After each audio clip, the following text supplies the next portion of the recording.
When I was named the first chief housing officer, I will tell you it was not a position that I sought. And quite honestly, when the city made the commitment, or the previous mayor rather, made a commitment that she would invest $1 billion towards affordable housing, I remember sitting in my office as deputy commissioner of city planning saying, I don't know who's going to take that job. Um, yeah, and God has a sense of humor. God has a sense of humor because it was me. He And but knew, he he knew. knew.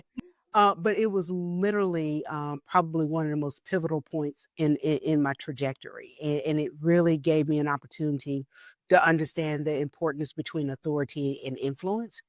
Because in Mm. that role, I did not have direct authority because I reported up to the chief operating officer, but because of my career and because the relationships I had built, I had influence, and so we were really able to use my direct influence to develop not just a plan, but a strategy to how the city would mobilize differently. And looking not just at the city, but all of its agencies, including Atlanta Housing, Invest Atlanta, Atlanta Beltline, the Fulton County City of Atlanta Land Bank Authority, but how these agencies would take their collective powers and capacity and really do something different to address affordability in this city. And so, I'm proud of the work we led. We invested, and in that tenure, we invested close to $1.2 billion, and that was in public as well as private funds. We created and or preserved over 7,000 units. Those are units that were either completed or underdeveloped by the end of my tenure as chief housing officer.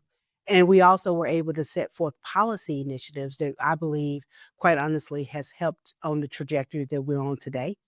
Clearly it's not enough.